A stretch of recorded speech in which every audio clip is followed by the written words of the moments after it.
Mata Style est une marque de prêt-à-porter, mode, haute couture, de créatrices destinées aux femmes, aux hommes et aux enfants. Mata Style existe depuis 2016. Mata Style, c'est la classe, l'élégance avec une finition précise sur nos articles. Les collections imaginées et produites sont à l'image des créatrices de renommée internationale. Elles s'inspirent des classiques avec des touches de légèreté toujours raffinées. Les nouvelles collections sont disponibles en boutique située à Ouest Foire, en face Paracouture. En ligne sur notre site internet www.matastyle.sn ou sur nos réseaux sociaux. Contactez-nous au 77 418 22 27 ou au 77 057 45 12. Mata Style, exprimez votre style.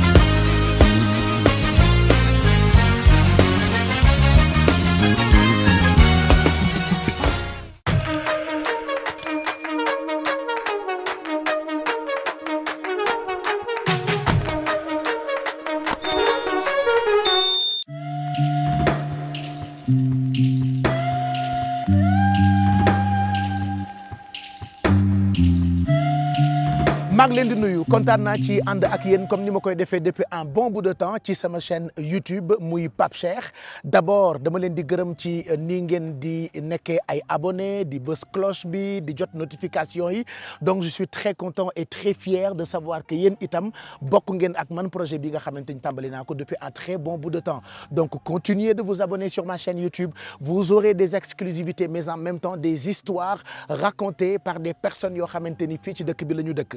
xam ngeen ni ay fana ngi daanaka àdduna yëpp di waxtaanee santé mentale fekkoon na man ma koy waxtaanee depuis plus de 3 mois à travers tournée médiatique bi nga xamante ni maa ngi ko tuddee woon Pape Cheikh Diallo Média Tour ginnaaw bi ma jeexalee tournée médiatique bi dama tàmbali itam beneen programme boo xamante ni maa ngi ko tuddee Campus Tour Campus Tour nag li ko sabab mooy damay wër université yi dem ci campus yi waxtaan ak ñi nga xamante ni ñoo fa nekk ay étudiants gis nañu ni contexte bi daanaka tey. képp koo xamante ni étudiant nga moo xam ngay jàngee ci université yi nekk Sénégal wala ngay jàngee ci ay université yoo xamante ni bitim réew la nekk ñoom dañuy dund ay jafe-jafe yoo xamante ni c'est lié à la santé mentale jafe-jafe yooyu sax tax na ba barki Dembo Ndiaye am na face à Pape Cheikh Diallo bu mu leen proposé doon waxtaan ak famille yu ki nga xamante ni moo di Matar Diagne mi nga xam ni nee nañu moom moo xaru woon bàyyi fi lettre boo xamante ni daanaka la mu ca wax man gis naa ci sama bopp te bëri na ay sénégalais yoo xamante ni dañ cee gis seen bopp.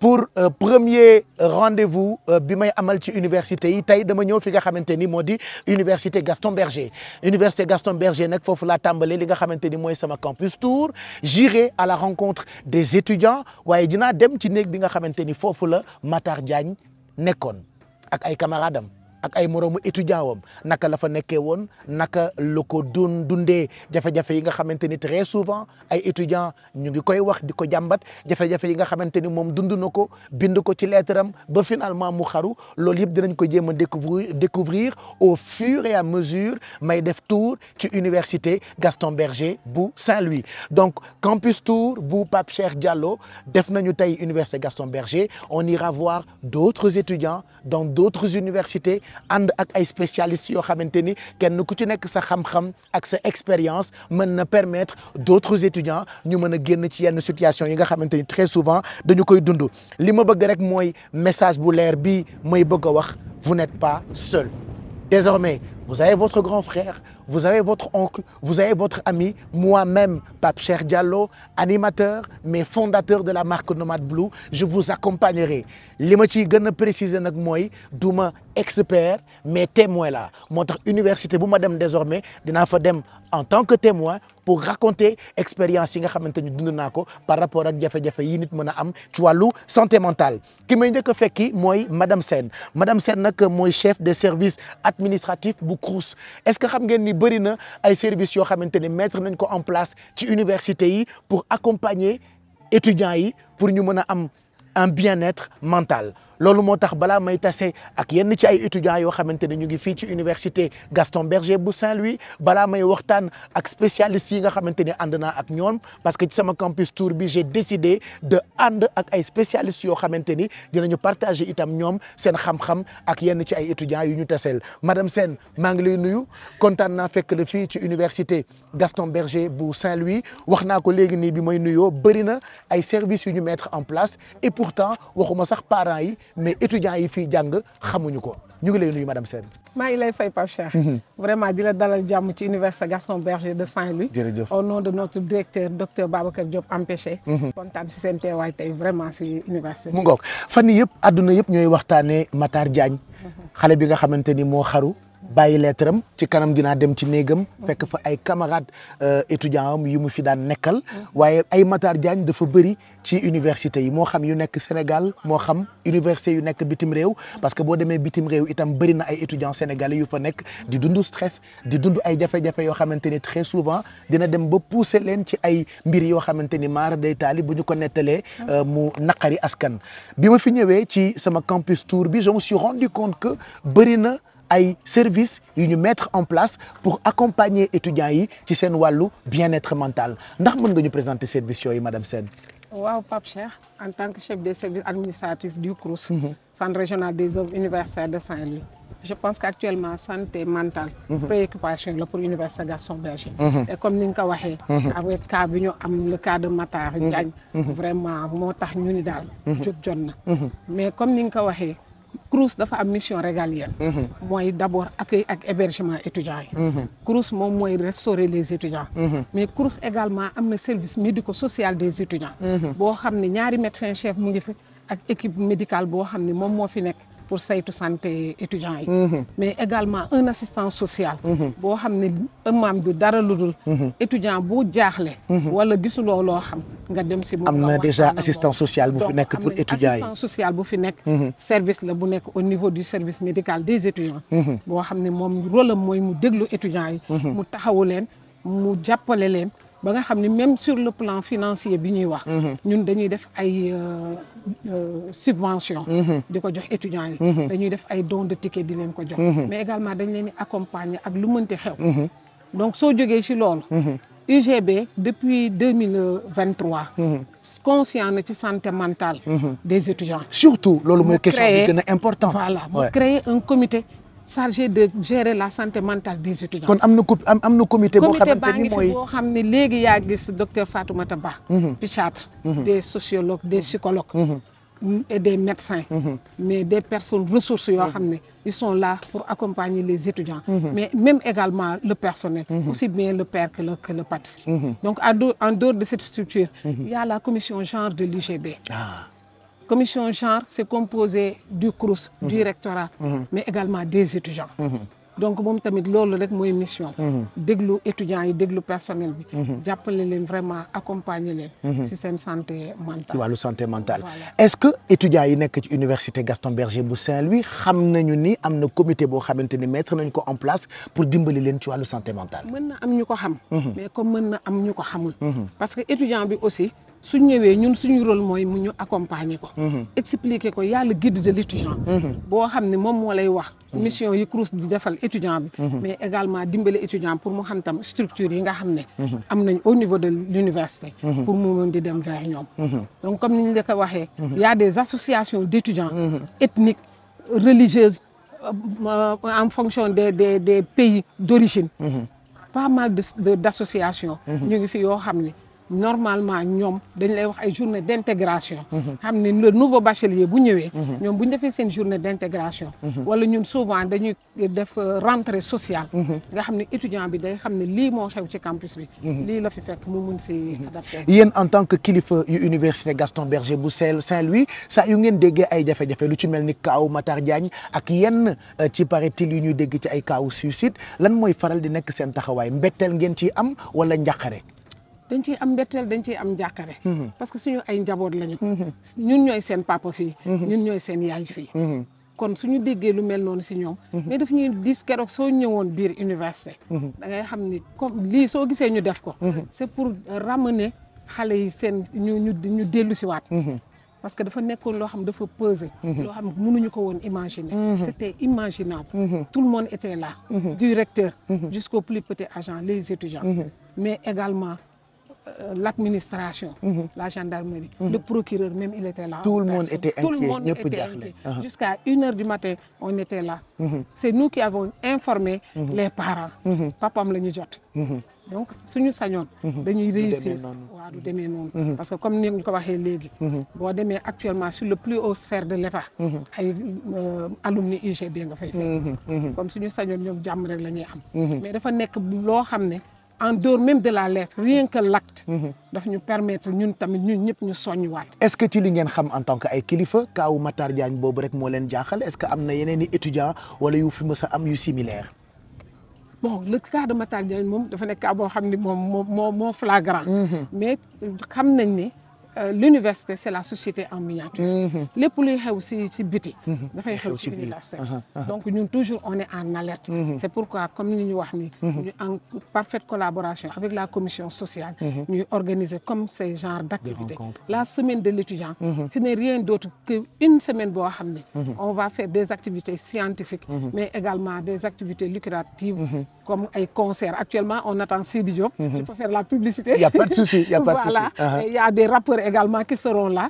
C'est pas parce qu'on a le cœur à la fête, mais c'est pour décompresser. Parce que ay xale la ñu yor. étudiant bi ñuy seetaan tey bu dee mu ngi université Gaston Berger bu Saint-Louis wala mu ngi ci beneen université bu Sénégal yow en tant que yaay parce que gis naa bi ma ñëwee ni la xale yi di toppee. ça veut dire que yamuloo rek ci côté administratif bi yaa ngi leen di dimbali taxawaayu yaay qu'est-ce que lan nga leen di wax lan ngay wax étudiants yi. li ma leen di wax mooy.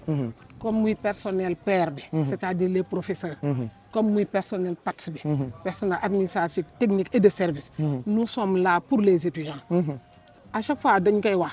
dañ leen di wax ni on est là pour vous vous êtes notre raison d'être. sans étudiants lan lañ fiy def. moi qui te parle. je suis la présidente de l'amicale des femmes du CROUS. yaay seen yaay je suis également la vice-présidente de la commission genre de l'UGB. dañ leen di accompagner. même les étudiantes mères. les étudiants en situation de handicap. ñun 8 mars daaw. on a fait des dons. à l'endroit des étudiantes mères. et des étudiants en situation de handicap. donc man li ma leen di wax mooy. ñoo xam ne personnel CROUS comme ni ma la ko waxee léegi ñoo fi seen yaay. ñoo fi seen papa. macha allah bu ñu am manque de compréhension. on est là pour les étudiants. étudiant bu ci jaaxle. koo njëkk a jot ci personnel CROUS waxal ak moom. du directeur jusqu'au plus petit agent. mais ñoom étudiants yi ñu ne problème yi fii bëri na est-ce que yéen def ngeen constat boobu. def nañ ko parce que xam nga lu tax. l'université se développe. Et tout à l'heure, je l'ai dit, il y a la montée en puissance de l'UGB, mais les moyens pédagogiques et sociaux ne suivent pas. Mais on fait avec nos maigres moyens, vraiment pour permettre aux étudiants de réussir leurs études. Le slogan du CROUS, c'est le social au service de l'excellence. Et la pédagogie dit l'excellence au service du développement. Donc c'est... Je sais que je compte collaborer avec le ministère de l'enseignement supérieur.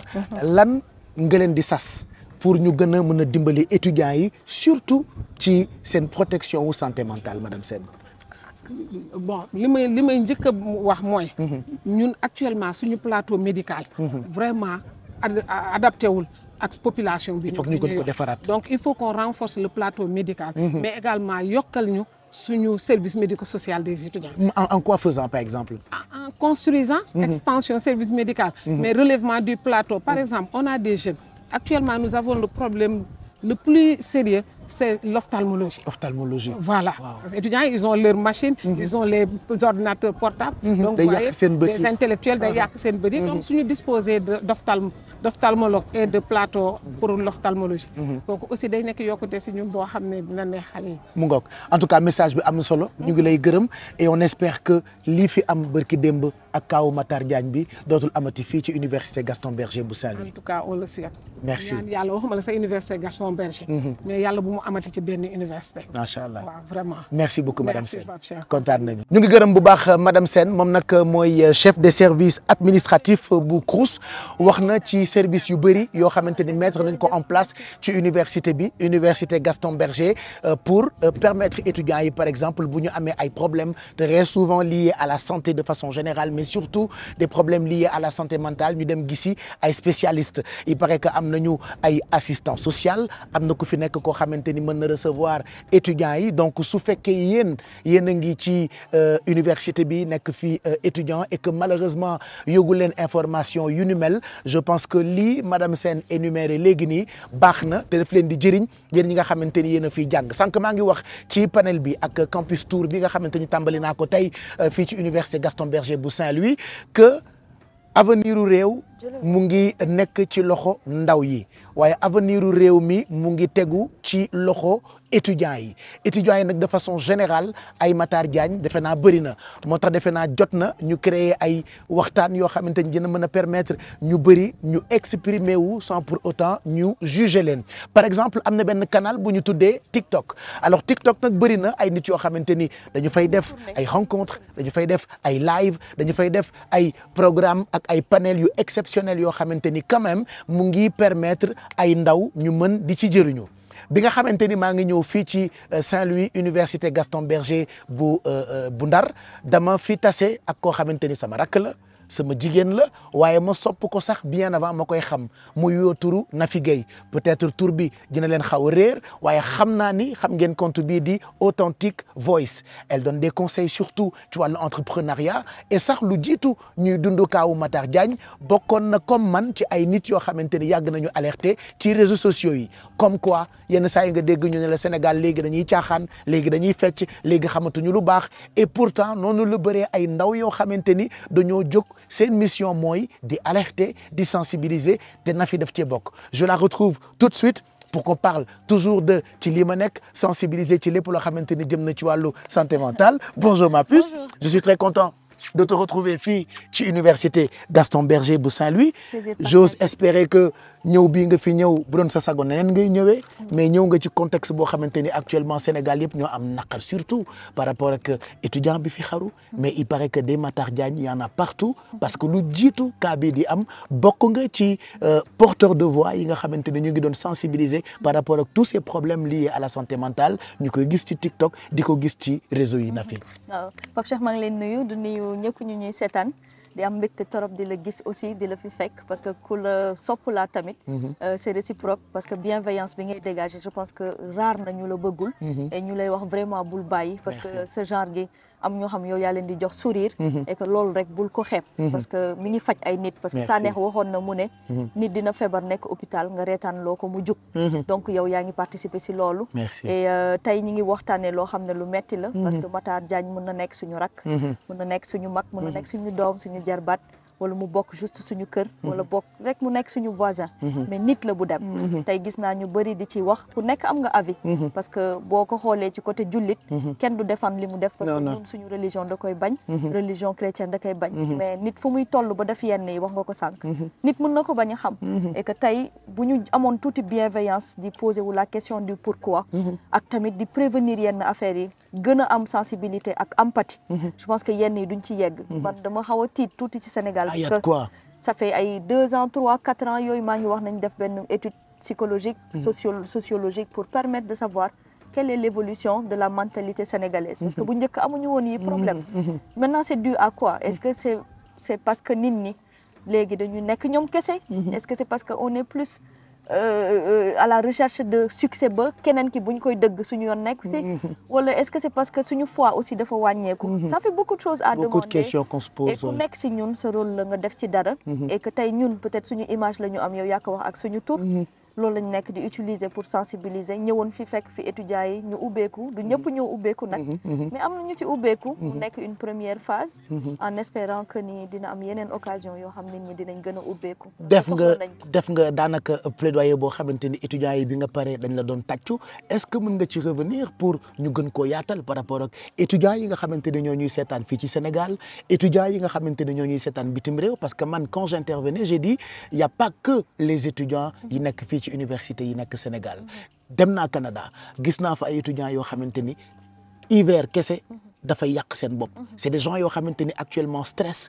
ak namm seen waa kër ak yenn ci ay jafe-jafe mu ngi leen di indil ay problèmes de santé mentale. Qu'est-ce que tu as envie de dire à tous ces jeunes, à tous ces étudiants d'ici et d'ailleurs?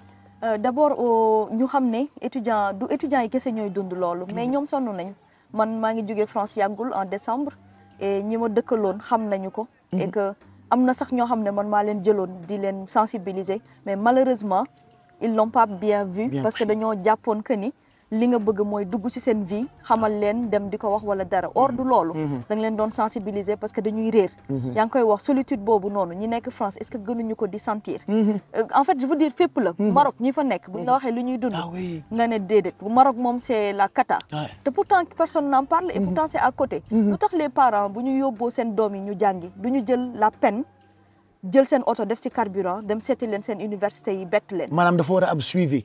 c'est pas jël sa doom rek fayal ko wala ñu affecté ko fenn mu dem fa. ñi am moyen wu jël billet d'avion lu tax du ñu dem bett seen doom yi xool nu ñu toogee. am na ci ñoo xam ne sombi la ñuy même ñi ngi France sombi la ñuy lekk. tout le temps parce que amuñu les moyens d'acheter parce que yow xam nga ko. café France wala Europe. dafay cher café kese. imagine li nga war a lekk. donc pourquoi les parents abandonnent autant leurs enfants en leur mettant aussi la pression de la réussite? Parce que finalement abandon la. Je suis désolée man loolu laa ko mën a jàppee. am na nag yenn parents yoo xam ne amuñu les moyens. te ñooñu ñoo ëpp aussi parce que ñu bëri ñu ñëw université village lañu nekk. bourse yi ñu leen di jox du ñëpp ñoo ko am. à la première année. bourse yi li ñu leen di jox lu mu rëy lu mu tuuti mënul couvrir toutes les dépenses. xale jigéen ñi nga xam ne dañuy nekk seen période. chaque mois daf leen war ñu jënd ay serviettes. mais serviettes yooyu da ngay gis koo xam ne amul sax lu mu ko jëndee Pape Cheikh. kooku bu benn 4x4 taxawee fii ne ko kaay ma yóbbu la nga reer ku amul njëgu serviette bu demee ñaar ñetti yoon nga jox ko benn montant day jàpp ne loolu moo gën parce que finalement teggil nga ko loo xam ne amaana mënu ko wax kenn mais daf koy fragiliser parce que leneen loo ko def loo mu def ko pourtant taxul mu bon donc quel est le souci réel l'administration aussi ñi ngi def lu ñu mën mais dafa des parce que seen ubbeeku dafa des Pape Cheikh tey jeunes yi ñi ngi ko doon wax soo defee boo seetloo soo defee plaidoyer pour ñoom rek dañuy tàcc parce que ça veut dire quoi ñi ngi lay wax yaa ngi ñuy waxal lu ñu mënul wax parce que ñi ngi ragal après ñu téye ñu ci note pour lan professeurs yi fi nekk ay papa la ñu ay yaay la ñu qu'est-ce qui se passe lu tax mënuñu am boobu sensibilité ci jeunes yi te loolu datewul tey man j'ai fait l'université Cheikh Anta Diop tey ñu bëri ci ñun da nga daan daw sa professeur yi ñenn ñi parce que am na nooy mel buñ la defee yenn avance yi nga bañ rek tey nga dee c'est une réalité nañ ko wax te dee du ñëpp nag mais c'est une réalité et ay réalité yu étudiants yi di dund la et puis aussi maa ngi ko doon wax xale yu góor yi xale yu góoru étudiants yi de grâce ñi ngeen fekk ci université yi seeni rakk lañu ay jigéen lañu bu ngeen jëlee seen sensibilité rek ngeen ciy jouer parce que yéen vous avez besoin de am ku leen di soutenir yàq seen àddina vous êtes les responsables de leur mort te xale yu góor yi tamit ñi nga xam ne dañu nekk fii ci université bi xale yu jigéen yu bëri ñi ngi am problème ñoom ñoo leen ko teg Pape Cheikh bon ci biir université oui parce que solitude bi ku nekk da ngay xool noo koy fàtte sauf que góor bu jël jigéen manipuler ko ba tëddee ko ëmbal ko ba pare bañ ko wala nga étouffer ko parce que gisoon nañ ko fii université bi ko ëmbal fii étudiante fii nii Gaston Berger xale bu jigéen bi ëmb wax ko mu bañ rey ko dugal ko ci valise dem sànni oui foo nekkoon loolu ñëpp yëg nañ ko et pourtant fii la amee donc étudiants yi lu tax du ngeen protéger seen sœurs yi nekk fii parce que nekku leen ci mbedd tase fa ak ay nit ñoom tam étudiante leen comme yéen li leen fi indi yéen a ko bokk lu tax ngeen di nangu di leen teg yenn yi ñeneen ñi ci biti mën nañ ko def parce que xamuñu mais yéen sax loolu bu amee yéen leen war a protéger donc xale góor yi aussi maa ngi leen di ñaax xale yi nekk jigéen yi nekk fii du ñëpp en fait warul leen fragiliser ba yàq seen àddina parce que yéen a bokk lu ngeen wut si. maanaam solution bi ci ñoom la war a njëkk a tàmbalee quoi ci étudiants yi ci seen biir. je pense loolu la tey mënoo wutal nit solution te moom bokkul ci solution bi et ñoom ñoo war a toogaat ñu am solidarité boobu am na ñu ko wax sànq si panel bi ñun bi ñuy nekk université dëgg la da daan am ay querelle loolu du si ñàkk mais on était solidaire kenn du togg bàyyi sa morom kenn du lekk bàyyi sa morom kenn du am dara bàyyi sa morom mais léegi xale jigéen ñi ñun surtout dañoo sikk on est tout le temps dans la compétition on est tout le temps dans xaar ma woon la ni man manqué wu ma dara or léegi on n'arrive plus à se comprendre donc soyons un peu plus solidaire, empathique, Pape Cheikh, et revenons à l'essentiel mooy l'humain gis nga humain buñ ko jëlaatul teg ko au centre et que ñu bàyyi naxante bi c'est-à-dire Pape Cheikh li mu nekk na fi foog mu nekk ko alors que man ak yow bokkuñu Pape Cheikh duñu dem sauf bu ma la nanguloo nag lu la yàlla defal ma nangul sama bopp li ma yàlla defal su ma ñëwee li ma manqué mun nga ma ko mottali et du tey ñu jëm fu ñu jëm et ensemble et mu nekk dans la sincérité on joue trop de rôle la pression sociale nous fatigue Pape Cheikh mais il faut qu'on revienne à soi. Et moi je dis très souvent tribunal social bi du mus a tëj comme nag tribunal social bi du mus a tëj lan moo war a nekk comportement wu étudiant bi ci biir université bi pour s'en sortir pour éviter mu xaru pour éviter mu am problème mu santé mentale lan moo war a nekk comportement yow en tant que seen sœur. pour man li njëkk mooy nga xam yow yaay kan nga xam ko ba pare mu bañ a nekk poids si yow parce que yow yaay kan taxul warul tax nga am poids wu sa vie wu antérieure u parents wala say origines c'est toi qui choisis quelle est la voie de ta vie et mais nga xam yow yaay kan day tax nga xam fooy teg sa tànk la première chose la deuxième chose mooy nga nangu yow yaay kan Pape Cheikh ñu bëri si ñun nanguwuñ ñoom ñooy kan te dañoo jàpp ne passé bi nga dund à la kulli al da nga ko war a traîner toute ta vie ñun ñëpp on a été des jeunes des enfants avant d'être des hommes en majuscule homme nit donc est-ce que on doit tenir compte de nos erreurs passées ba duñu ko juger dans notre présent non donc yow ban travail nga war a def ci sa bopp pour xam ne li nga nekk di dund wala loo jotoon dund du loo tey waaye di nga def tout ba loolu dootul am mais taxul nga bon mais accepter kon yow yaay kan ak li nga def et la troisième chose en tant qu'étudiant mooy solidarité c'est-à-dire il faut arrêter de nekk yow kese soo dundee benn affaire nit am nañu am capacité wu déceler ko ci sa visage par exemple man bu ma taxawee ak nit mën naa xam kii est-ce que ça va wala ma laaj ko sax mais am ñoo xam duñ ko def donc et aussi l'humilité d'aller vers les gens di wax ak ñoom et puis si tu te sens vraiment pas bien laajal say waajur xaalis ñu jox la nga dellu ci sa kër yaay ak sa papa parce que li rien que nekkat dans le cocon familial am na lu énorme lu muy def ci nit et c'est très important et la dernière chose mooy il faut parler il faut pas se taire injustice tant que yaa ngi koy dund di ko nëbb nit mun la ci jàppale li ngay dund mu metti soo ko waxul kenn du la jàppale parce que étudiants yu bëri comme Matar dañuy ragal wax ko itam ñu juger leen xawi seen sutura wala ñu juger leen est-ce que dina yomb pour étudiant ñeme dem wax ak moroomu étudiant am wala dem wax ak mag de peur ñu juger ko wala sax ñu weer ko. du yomb. parce que Sénégal fi mu toll la. boo xoolee lii xew ci réseaux sociaux yi. surtout TikTok live viwu jàmbur yi nit ñi di def. di ko waxtaanee di ko wax comme si ñoom ak ñooñu ñooy yendu. te xamuñ ci lu bëri. nit moo leen woo ne leen am. nit ku jege nit moo leen woo ne leen lii moo xew. waaw kon est-ce que liggéey bi du ñun ñoo ko war a xoolaat. suñu bopp c'est-à-dire.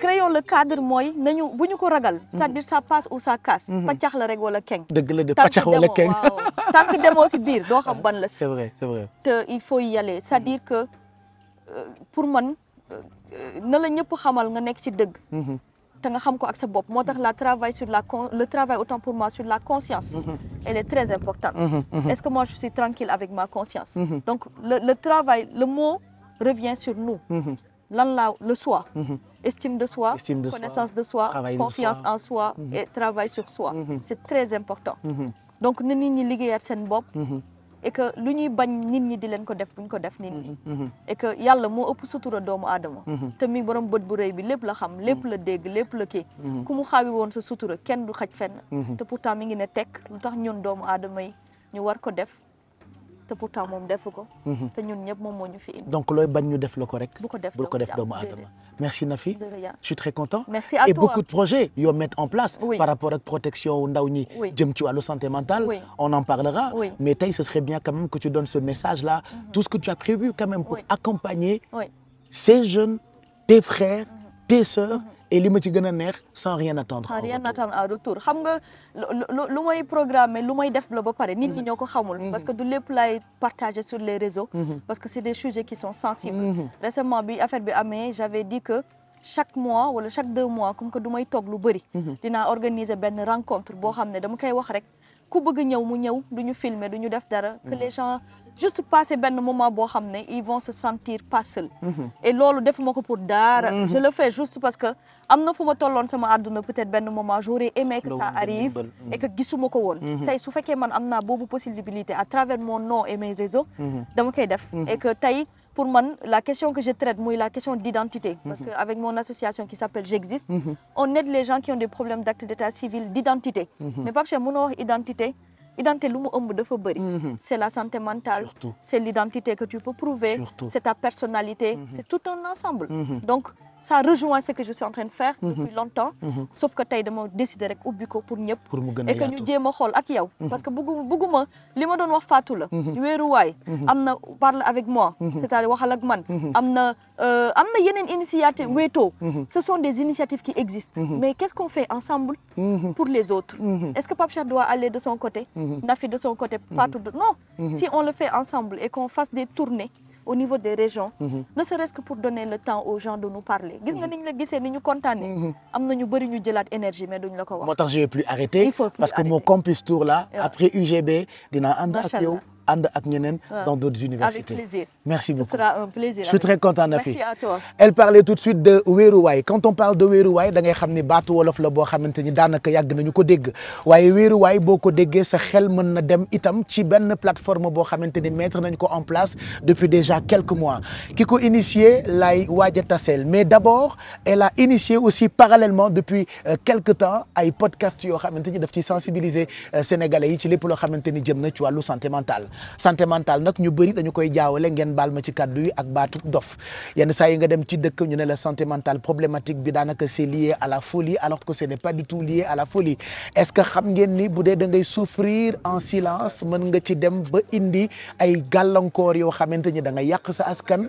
yàq sa dëkkuwaay yàq sa njaboot di nga dem sax ba dootoo dimbali sa ay waajur te ku ne xam ne ni actuellement baat bi benn la xale boo taseel étudiant boo taseel lim lay wax mooy damaa bëgg a tekki pour dimbali sama ay waajur loolu moo tax des personnes comme Nafi des personnes comme man mi nga xamante ni tàmbali naa tey campus tour bi des personnes comme Mame Fatou mi ñuy waaj a waxtaanal créer seen ay plateformes mais en même temps créer li nga xamante ni mooy ay podcast pour discuter un tout petit peu avec les jeunes avec les étudiants avec les femmes avec les hommes parce que ku ne xam na ni tout ce qui est lié à la santé mentale ça nous concerne tous li may fàttaliwaat mbokk yi mooy vous n'êtes pas seuls vous chers étudiants li may def rek mooy tànn tuuti ci extrait yenn ci ay podcast yoo xamante ni moom Mame Fatou mi ngi koy def wéeruwaay la plateforme bu tuddee bu ñu xoolee benn extrait wu podcast yi mu indil ñu ay leeral ci lan exactement la ñu war a jàppee lii ñu tuddee santé mentale juste après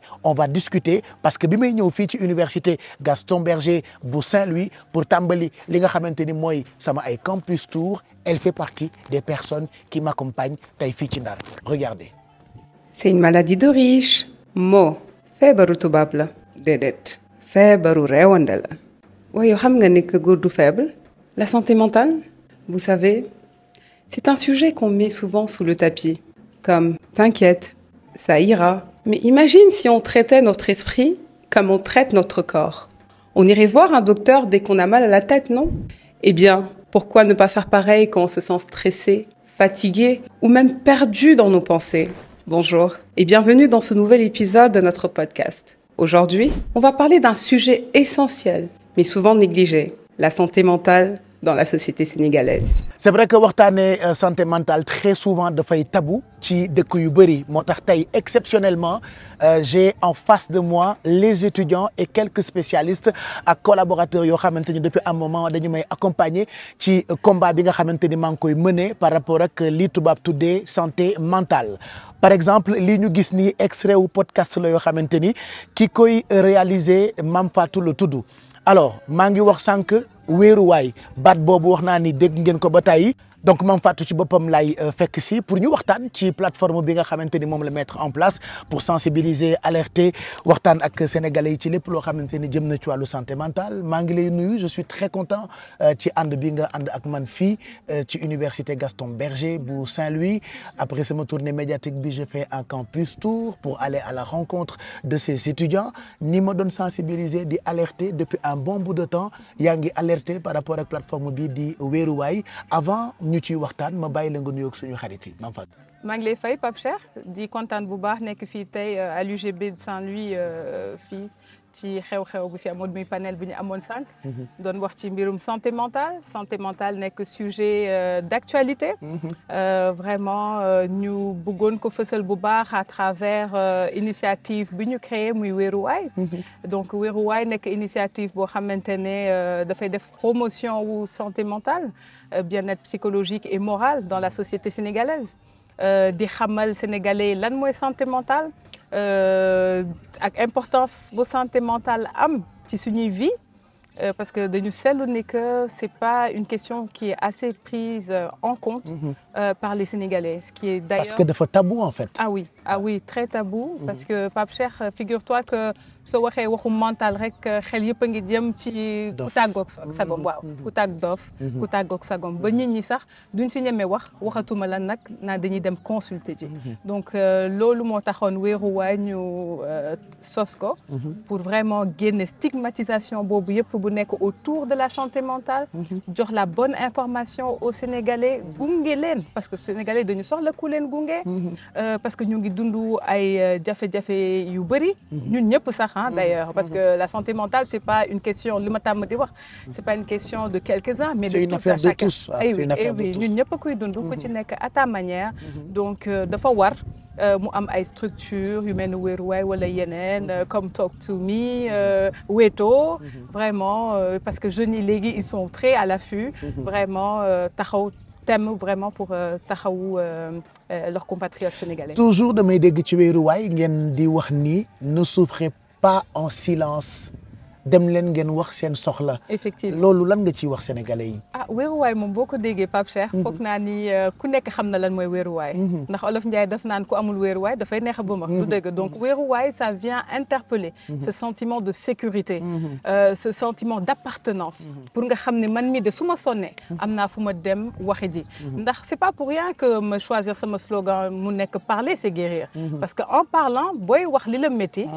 en quelque sorte yaa ngi fajaale. góom yi nekk ci sa biir xol parce que loo waxul nit du ko xam donc lu nit xam ci lay mën a sukkandiku pour mën la apporter ndimbal bi nga soxla donc moo tax ñuy exhorter sénégalais yi vraiment ku ci am lu la métti du lu yomb c'est facile à dire Pape Cheikh mais c'est un exercice de vie parce que doo tëb rek wax parce que léegi la confiance n'est plus là Pape Cheikh les gens ne veulent même plus parler de leurs problèmes parce qu'ils ne veulent pas se retrouver exposés dans la rue parce que nit ñi léegi teewatuñu seen làmmiñ et c'est dommage donc moo tax ñuy sensibiliser Sénégalais pour ñuy dem gisi spécialistes yi parce que spécialistes yi am na lu leen tënk mooy secret médical voilà ils n'ont pas le droit de faire sortir ta vie privée donc loolu yëpp moo ngi fi ñoo ngi liggéey ci loolu pour xamle ko Sénégalais pour accompagner leen pour ñu mën a vraiment dem di gisi psychologue yi di waxtaan ak ñoom ndax c'est important Pape Cheikh parce que le mental représente absolument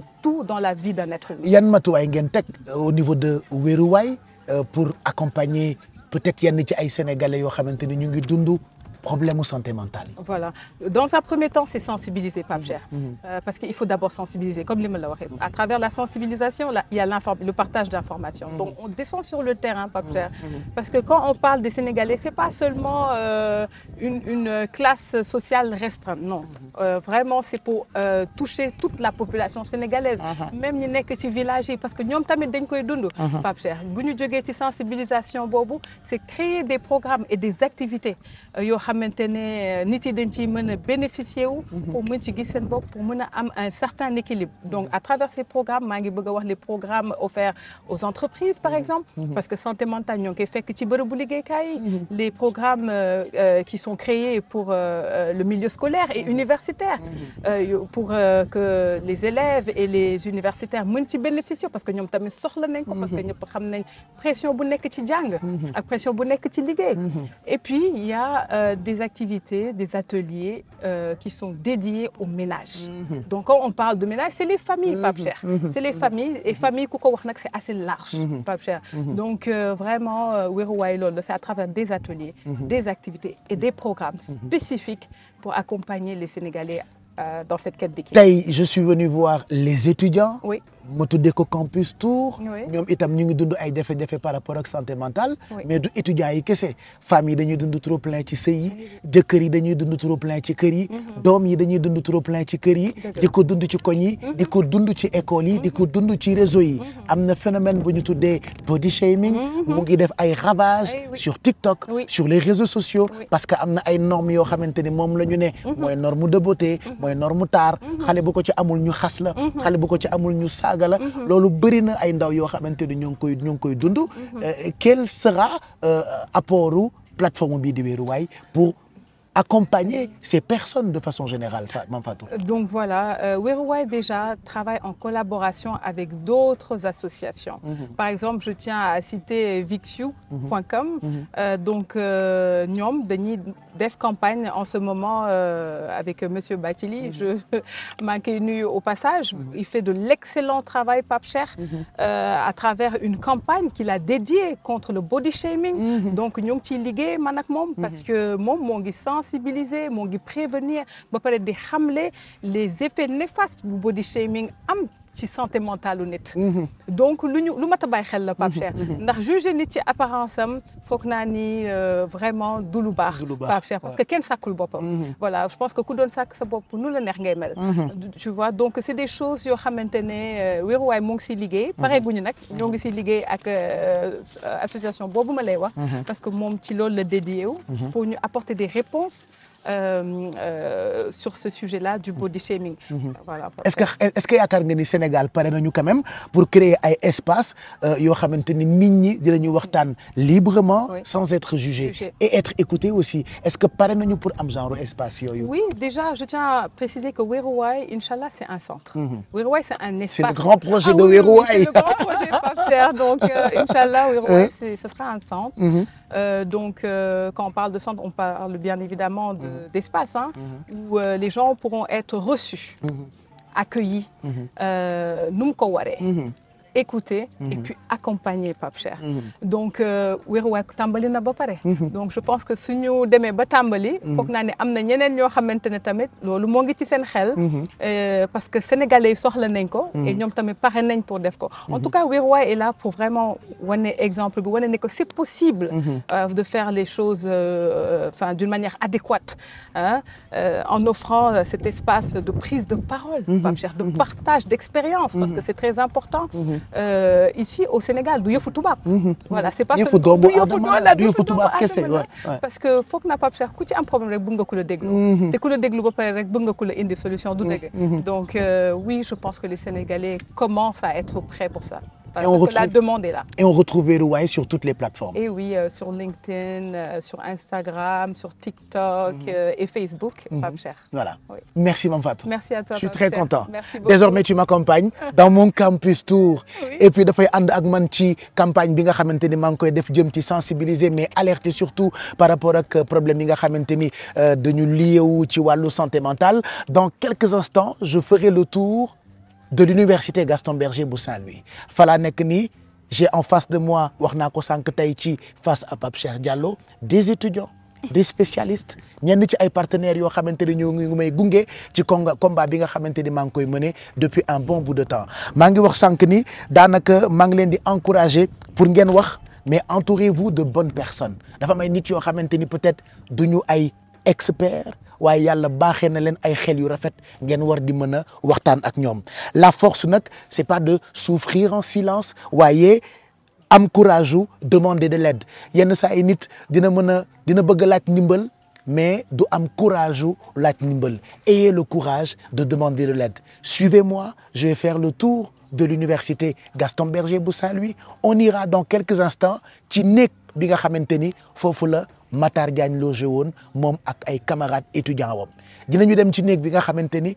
foofu la ñu xëy keroog fekk fa Matar Diagne mu faatu dinañu dem ci néeg bi nga xamante ni daanaka étudiants yu bëri ñu ngi dem di ko xool pour comprendre exactement lan moo nekkoon mentalité wu Matar Diagne waaye nag lépp lu ñuy waxtaane tey mu ngi jëm ci wàllu santé mentale et moi j'ai l'habitude de dire mental bu baaxul dëkk du baax koñ du baax kër du baax on va discuter avec certains étudiants qui sont là pour que kenn ku ci nekk joxe xalaatam ci problématique bi et on espère qu'au sortir de ce rendez-vous sur ma chaîne YouTube il y aura quand même des solutions parce que il est temps man ak yéen góor ak jigéen mag ak ndaw étudiant ou pas que ñun ñëpp ñu protéger suñu santé mentale.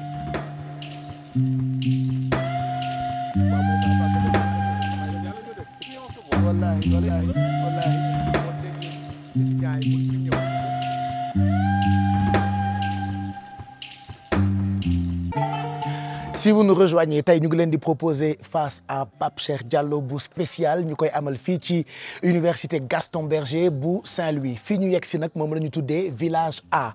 village A nag daanaka ñu bëri xam nañ ko bëri na ci ay kilifa yu nekk ci réew mi jaar nañu fii histoire université Gaston Berger bu Saint-Louis nag village A daf cee bokk sànq ba tey ñu ngi wër ñu ngi waxtaan ak yenn ci ay kilifa yoo xamante ni ñoo fi nekk mais waxtaan itam ak beaucoup ci ay étudiants yoo xamante ni kenn ku ci nekk ak sa histoire kenn ku ci nekk ak fi nga jaar kenn ku ci nekk ak sa vécu te kenn ku ci nekk ak ni ngay gérer sa santé mentale puisque je le rappelle dama tàmbali loo xamante ni maa ngi ko tuddee campus tour pour partager expérience bi nga xamante ni am naa ko ci wàllu santé mentale waaye itam expérience bi nga xamante ni am naa ko ci liggéey beeg ñoom seen moo tax koo ci fekki rek ba waxtaan ak moom tu te rends compte que ñoom ay jàmbaar lañu et que actuellement je confirme ce que je dis depuis tout à l'heure que ñoom ñoo yore avenir u réew mi maa ngi fi fekk nag koo xamante ni bokk na ci sama rakk yi bokk na ci sama xarit yi moom mu ngi fii ci université Gaston Berger bu Saint-Louis ñi ko xam di ko woowee gouverneur mu tudd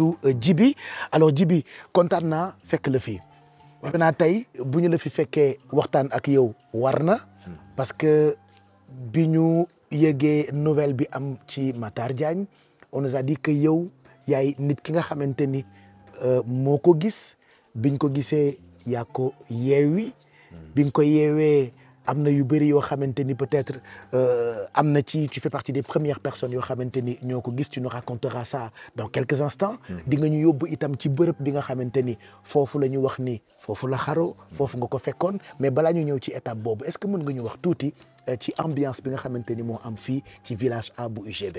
waaw d'abord salaamaaleykum Pape Cheikh Diallo. di la remercier. d'abord di rafetlu initiative bi. parce que bon li daa baax ci Sénégal de temps en temps ñu dugg ci université yi. jéem a xool étudiants yi lu ñuy dund. fii nga ñëw ni nag peut-être mooy UGB. plus précisément fi nga nekk nii mooy village A. village bi nga xam ne nii peut-être moom mooy village bu ñuy wax village bu gën a mag ci université bi. su ñuy wax mag bi nekkul village bu gën a ngand.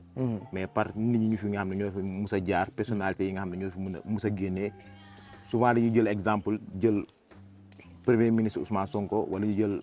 le ministre de l'enseignement supérieur de la recherche et de l'innovation Abdourahmane Diouf.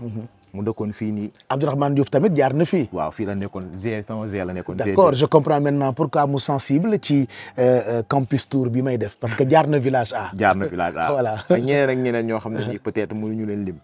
ñun yàlla dafa def ne peut-être yàgg nañ ci université bi. yàgg nañ fi yàgg boo xamante ne ni instant yi doyen la ñuy wooyee. ba aussi suñu bële yi ku fi soog a ñëw doon étudiant suy ñëw ñu ñoo lay accueillir. ñoo lay tette ñoo lay wan li nga war a def ak li nga warut a def. mais nag université instant dafa commencé màgg. dafa commencé màgg boo xamante ne ni des fois étudiants yi sax am na ñoo xam ne dinañ xamante ni UGB particularité bi loolu la dinañ xamante ni mais duñu xam tur yi. comme ça mënoo wax kii diw la tudd kii nii diw la tudd.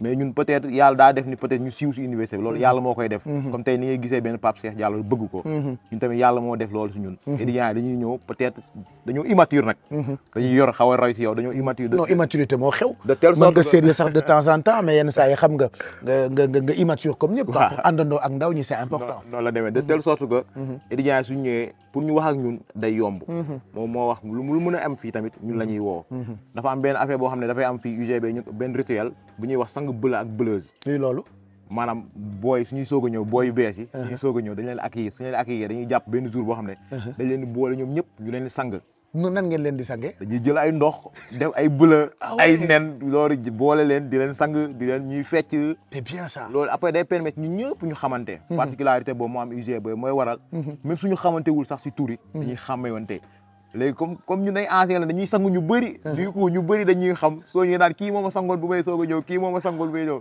loolu réalité la fii quoi booy doog a ñëw nekk fi bleu wala nekk fi Dakar comme on dit waaw dañ lay sang quoi yéen grand yi anciens yi waaw anciens yi ñooy sang booy chaque génération bu ñëw rek génération bi la jiitu da lay sang mais souvent ñun ñoo leen encadré parce que foog loolu comme ça lu ñuy wax loolu mooy permettre ñun ñëpp ñu mën a xamante. soo seetloo village A fii campus principalement campus 1 parce que université dafa am campus 1 am campus 2. fii mooy nekk campus 1 fii mooy village A. dafa am A ba G. ok am na yeneen village yu nekk campus 2. yooyu tamit ñoo nekkee foofu. d'accord léegi ñun ñii fii nii particularité bi mooy loolu. maam nii am na benn fu toog fii fu ñu naan waa banc bi. en face village A. ñoom souvent ñoo yor animation village bi. ok ñoom ñooy ambiance ñoom quoi ñooy ambiance ñoom ñooy sama waa waaw voilà D'accord. voilà. du coup dañuy dugg def ambiance génnee bële yi ñu ñëw ñu fecc kap foore xamante. au delà ne leen nag au delà de jàng bi ngeen war a jàng. parce que université fii dafa metti étudiants dañuy jàng. parce que am na ñoom dañuy ñëw souvent duñu am bourse. du coup nit ki ñëw amul bourse nekkaat ci ay problème nga bàyyi ko noonu chaque instant muy stressé wu du yoon. du coup ñun dañuy nekk chaque instant di ambiance koo xam ne defoo dara. da ñëwal ci banc bi ñu ambiance kap foore des fois dañuy teg suñu scène musique. des fois ñu loué ay tama tëgg pour lépp pour fàtte stress bi yooyu yëpp. da ciy am. mais nag n'empêche tamit am na yoo xam ne da ciy am duñ booxu. des fois mu ay nit lañ fu nit daje des fois débordement mun na am. des fois mun nga def nit benn affaire mu mer wax la benn affaire loolu day am ci université. parce que ñun ñëpp ay université ay nit lañ. mais yan jafe-jafe ngeen di faral di dund parce que baax na itam ñu waxtaane ko ba lu toll ni kilifa yi autorités yi gën ci bàyyi xel surtout pour yéen ñi nekk université Gaston Berger yan jafe-jafe ngeen di faral di dund. comme ni ma ko waxee université buñ koy tabax. autant sóoraale wuñu woon nit ñu bëri yi yëpp. parce que instant capacité d'accueil bi 6350 lii la maanaam 6350 étudiants ñoo fi war a nekk instant yi nii mais nii ñuy wax ak yow mu ngi si plus de 20 000 étudiants. alors que 6 000 et quelques ñoo fi war a nekk ñoo fi war a nekk 20 000 et quelques nekk fi ñoo fi nekk loolu est-ce que baax na ci santé mentale étudiants yi. bon baaxul ku wax baax na parce que chambre par exemple chambre boo xam ne dafa waroon jël par exemple 4 personnes. dañuy diggu fekk chambre instant ñu ngi jël ay 8 personnes. ci chambre bu war a def 4 personnes. waaw. et comment vous faites pour vivre dans ces chambres ay petites chambres wala ay poches yu ndaw la pour 2 ou 3 ou 4 maximum am 8 comment vous faites pour dormir par exemple. bon fii dafa am peut-être chambre yu village yi bokkul. comme soo nekkee village A chambre yu nekk village A dafa am lu ñu naan poche. day am ñaari poche. day am ay salle d'étude. day am ay débarras bu nekkee campus 2. am na ay village yu bees yu tudd village P ak village Q yooyu nag village mujjee ñëw. village yooyu buñ koy def 8 étudiants la waroon jël. par exemple soo fa demee instant mun nga fa fekk 12 étudiants. wala 15 étudiants ñu nekk ci biir chambre bi. solidarité boobu nag mu ngi am UGB. surtout côté góor ñi. soo seetlu souvent góor su ñëwee. doom problème pour ñu héberger ko parce que góor ñi souvent ñoo gën a yaatu. ñoo gën a accueillant affaire yooyu par rapport ak jigéen ñi. xam nga jigéen ñi rek ak seeni problème. dañuy bëgg intimité bëgg seeni affaire ay yooyu moo tax souvent fii université pour jigéen ñu héberger ko moo gën a métti fuuf. que góor ñu héberger ko beneen affaire bi aussi. comme resto yi. ñaari resto la ñu tabaxoon. te ñaari resto yi instant yi nii mënatul contenir étudiants yi. parce que nombre bi dafa ëpp bëri. nombre bi université bi war a dépassé na ko bu yàgg. est-ce que mos ngeen jot autorités yi ñu wax ci loolu jëm ci wut ay solutions. waaw non autorité souvent dañuy waxtaan ak ñoom. récemment Abdourahmane Diouf mos na fee ñëw ñu taxaw fii. fii ñu taxawee lañ taxawoon. mu dugg si ñu ne ko yow suñu ans nga. du ñu def ak yow affaire ay ministre ak yooyu. yow suñu ans ancien la quoi voilà parce que suñu ans voilà. waaw suñu ans la. ñu ne ko ñun dañoo am ay problème. au delà de au delà de village yi ni ñu manqué hébergement bi. côté resto capacité bu mi nga xam ne nii moo waroon accueillir étudiants yi dépassé na ko. pour nga tabaxalaat ñu beneen resto. boo xam ne nii au moins étudiants yi dañ mun a affaire bi dina mun a allégé wu. mais dañ lay promettre dañ la na waaw d'accord dinañ ci def nag mais affaire bi day yàgg. maanaam nii ba léegi nii commencé guñu maanaam pour tabax beneen resto. am na beneen genre pavillon bu ñu nekkoon di ko defar boo xam ne pour alléger resto la. depuis daaw ñu ngi koy defar. grève nañ fi grève yu bëri. pour lool mais ba léegi daa taxaw. ak ay yeneen problème ak ndox bi. ah da ngeen am problème mu ndox. bu baax. parce que maa ngi gis sànq ba tey ay étudiants ngi root te ay gourde di yéegal. dañoo am problème ndox bu baax a baax. mais problème boobu nu mu demee. bon problème bi nag peut-être techniquement du ma si mun a wax. mais en tant qu'étudiant en tant que koy dund baax na nga wax ci parce que je reste convaincu que autorités yi comme ministre de l'enseignement supérieur Abdourahmane Diouf ci boppam ak ñi mu àndal ñoom dinañu sensible ci jafe-jafe yi et que leer na ma ni au sortir de cette émission dina am ay solutions yoo xam ne certainement dinañu ko teg parce que leer na ma ni avenir u université bi rek moo leen ñor. moo ñor parce que soo gisee ndox bi muñ commencé yàgg nag. grève nañ fi def nañ fi ay cessation ay GST. xam nga lu nekk ay même ay grève de la faim def nañ ko fii pour ndox bi parce que ndox bi dafa nekk loo xamante ne ni moom rek la étudiants yi mënul négocier. étudiants yi ay affaire de hébergement ay restos yooyu yëpp dañ koy gérer. mais ndox su manqué. dafay métti étudiants yi. ndox kat mënul ñàkk ci dund. surtout xëy war a sangu doo am ndox. su nekkee góor ñi sax sama genre mën nañu xëy nëbal. nëbal mais xam nga jigéen ñi. moo tax étudiant boo mu def na jàllaa bi comme ni te leer na ma ne yéen ñëpp da ngeen sangu quoi mais problème mu ndox bi c'est pas normal. quand même non c'est pas normal pour université bu toll ni Gaston Berger bu Saint-Louis. voilà xam nga. te fii maam ñu fi génnee te yàlla dafa def ren jii. parce que ñu nekk Sénégal yëpp gouvernement bi yëpp. fii la ñu jógee suñu dinosaures yi. waa secte bi balaa mu fi ñëwaat déwén. dinañu saafara problème boobu. incha allah incha allah ñu gisaat beneen constat bërki démb ñu dégg Fatou Matar Diagne nekkoon étudiant fii ci université Gaston Berger bu Saint-Louis. on nous a dit que yow bokk nga ci ñi ko njëkk a gis bi mu faatoo. dëgg la comme fu ma commencé peut-être fu ma commencé rek laay continuer. peut-être ñun yàlla mooy def loolu si nit. ñun dañoo nekk si université bi ñëpp xam ne ñu sekk ak ñëpp jàmm. ba ku munti am problème maam ñun ngay woo même suñ la woowee yow feneen sax. yow ñun ngay woowaat ñun ñooy dem. parce que jour boobu su ma fàttaliku damaa demoon entraînement. bu ma jógee entraînement ay 20 heures ma ñëw toog si banc bi en face village A mooy banc bi ma lay wax. booy yi nga xam ne ñoo bokk moom chambre. ñoom tamit ñoo demoon fubali ñoom tamit ñu ngi ñëw ay 20 heures. kenn nekkul woon ci chambre. kenn nekkul ci chambre moom kese fa nekkoon kooku kese moo fa nekkoon Matar Diagne. booy ñëw ma ne mënoo ngeen ma woo ma dem fubali man tamit comme ni ñuy tooñantee noonu mais souvent suñu ñëwee ñun duñ ñëw rek dugg si village bi dañuy ñëw toog en face village A di kaf fooree fekk saa yi moom mu si di chambre am léegi ñoom dañoo dugg parce que moom jour boobu la doon soog a ñëw tamit ku mu bokkal chambre jour boobu la doon soog a ñëw léegi si jour boobu bu mu duggee chambre dafa woo ñaari xaritam ne ko pour ñu jàppale ko pour mu ranger chambre am parce que comme ko da doon soog a ñëw. te ñaata la ñu woon ci néeg bi. bon su nekkee Matar Diagne poosam. moom kese la woon. d'accord beneen booy bi nga xam ne doon soog a ñëw moom tamit moom kese la woon. mais dafa woo ñaari xaritam pour ñëw jàppale ko mu defar néeg bi. mais souvent ñaari xaritam yooyu ñooy ànd chaque jour ñooy ànd léegi suñ duggoon si néeg bi suñ nuyoo Matar Diagne da leen di fay maam suñ duggee na salaamaaleykum Matar Diagne da leen maaleykum salaam léegi jour boobu nag dañoo dugg si nuyoo fayu leen léegi keneen ki bu muy defar di bale ba si yàgg xaritam yi ne ko saa yi sax dafa mel ni tey sa chambre kenn nekk fi parce que nuyoo nañ kenn fayul si biir léegi kooku nag nu muy balee ba def ni bi rek si la yem ci affaire bi. ci lan la yem Matar Diagne mu ngi pendru. fan la pendre boppam dafa takk boppam ci kaw ou pas. ñun soo duggee suñu village suñu chambre yi dafa am genre commode.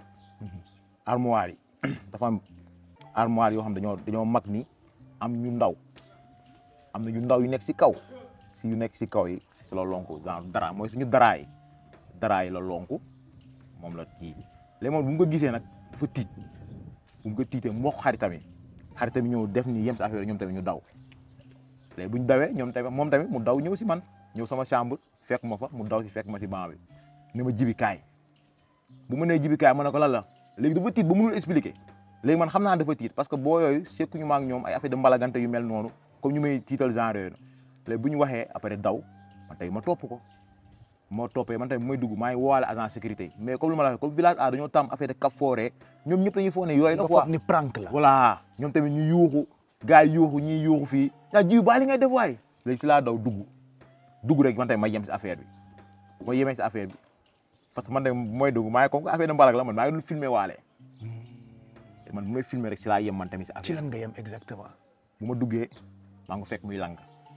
moom Matar mu ngi takk boppam ci kaw. waaw di lang baat bi la takk. waaw maa ngi ko fekk muy lang situation bu xaw a doy waar mais aussi tànk yi aussi ñu doon xaw a direeku ci suuf léegi bu ma duggee ma xaw affaire yooyu ranger sama téléphone si laa ko jàpp parce que ay nit lañ parce que xamoo ndax dee na wala deewul parce que sa première réaction soo nekkee nit foo fekkee nit boo xam ne mi ngi en danger mooy yow nga dimbali ko. est-ce que instant boobu mu ngi doon yëngu wala mu ngi doon fekkatu. non deful dara instant yii mu ko fekk mu ne tekk mais man bu ma ñëwee automatiquement sama première réaction mooy sauver ko parce que bu ma ñëwee après dama kaa jàpp yëkkati ko comme ni mu doon kiiwee na ma yëkkati ko booy bi nga xam ne moom woo si lonki affaire bi ma tëddal ko si laa dindi dara bu mu defoon si baat bi defal ko massage cardiaque parce que ñun man SEPS laa nekk science technique des activités physiques et sportives mooy STAPS ñun dañuy def secourisme premier kii yi soins yi mën nañ ko jéem a def waa si laa jéem a def massage cardiaque bu ma dóoree ba sonn mais premier dóor bu ma dóor dafa mel ni lu nooyiwaat parce que dafa xam naa ne air bu desoon si dënn bi la ma doon génn parce que après bu ma continuer bomb da doon def comme genre benn bruit su ma bësee day mel ni ah mu mel ni kuy noyyi waat waaw quoi. foofu nag maa doon commencé jàppaat espoir parce que maa ngi naan rëccul quoi si laa commencé jéem a jàpp fii jéem a xool làmmiñ mi ndax kii ko ndax wan na ko léegi bu ma defee foofu gis foofu dëgër si laa jéem a mën a xaama jéem a laal fii xool bu may laal fii laa gis ni fii aussi dañ ko doon jéem a dagg da doon jéem a dagg fii da doon dégg jéem a dagg essayé jéem a dagg loxo bi xam naa ne dafa jéem a dagg loxo bi xam naa ne jàllul après mu soog a def loolu nga gis deret bon tuuti deret deret bi nekkul deret yu bëri yooyu parce que su nekkoon fii dafa dagg deret dina bëri si néeg bi te gisuloo objet bi non gis naa ko parce que après bu ma defee loolu bu ma gisee loolu si laa sëgg parce que man après dafa mel damaa yéeg nii si kawam pour defal ko massage cardiaque bi normal léegi fu ma sukkoon noonu laa def nii gis paaka bi mu tegu si suuf c'est là bu ma gisee affaire bi laa xool gis paaka bi tegu foofu si suuf et après la suite qu'est-ce que bon tu as fait après daa am benn booy bu dugg si médecine la nekk quoi bu mu duggee moom moo ibbi bët bi xool dama jibi kii dem na mais man mënu ma nangu loolu quoi parce que dafa am affaire yu bëri yoo xam ne dafay xaw man dama fiy fekk comme par exemple Fallou Sène buñ koy rey fii la ma fekkoon buñ fiy rey Alpha Yoro Tunkara fii la ma fekk buñ fiy rey Prosper fii la ma fekk au delà de loolu booy yi nga xam ne souvent dañ fiy lap man maay dem identifier leen booy yi nga xam ne ay affaire yu bëri yoo xam ne su amee si université souvent man la ñuy woo man maay dem même temps ay manifestation yi sax su amee su commencé déborder man la ñuy woo man maay ñëw wax ak étudiants yi xam nga fii nag am na ñaari structures yi nga xam ne ñun structures yooyu la ñuy déglu muy CSL muy Comsoc ñoom ñoo ñuy représenté ñun ñëpp peut-être man ancien la parce que nekkoon naa commission sociale nekkoon naa CSL j'ai eu à défendre les étudiants xam nga durant 1 an si structure yooyu noonu après nag peut-être loolu moo ma gën a may sax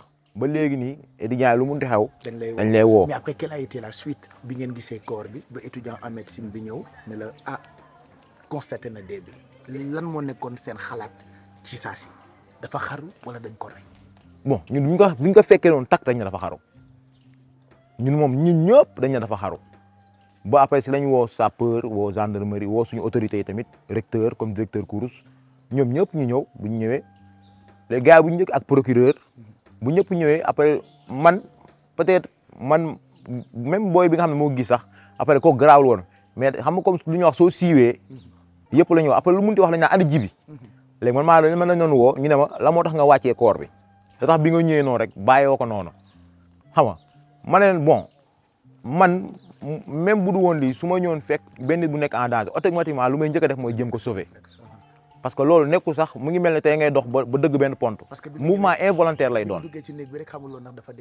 xamu woon sax ndax loolu la xalaatu ma woon sax ne loolu la man bu ma duggee dama say yem tak so première réaction mooy ñëw jàpp ko sauver ko parce que man jàpp naa ne war naa kaa mën a sauver bu ma defee loolu tante ba sonn après antuwul après si lañ jóg ñu woote parce que man après damaa génnaal ba si digg village bi fii taxaw xaw ma la laa war a def mais ñu ma njëkk a woo comme sama gars yi nga xam ne mooy loolu bu ma leen woowee xam nga suñu yabantee comme li ma lay wax si village bi rek début bi dañoo foon affaire da mbalag la ma leen booy am na ko xaru si village bi bi ci bi bàyyi li ngay wax waay ma leen billaahi après ñoom ñëpp ñu tiit daw si après fii daa feesoon dell. ban chambre la xaru chambre 8 est-ce que mun nañ fa dem mun nañ fa dem kay kañ dem nga war ñu ko comme ça ñu àggaliwaale waxtaan bi parce que finalement après bi loolu passé étudiants yu bëri gis nañu ni dañuy am problème par rapport ak seen santé mentale li xale bi bind ci lettre bi ba xaru il paraît que am na ay étudiants yu bëri yoo xamante bi ñu ngi koy dund fii ci biir université Gaston Berger bu Saint-Louis bon xam nga fii village fii ñun ñëpp dañuy xamante nii am na ñoo xam ne dañuy xamante mais Matar Diagne peut-être kaam moo nekk kaam bu xaw a ngën a bu xaw a spécial quoi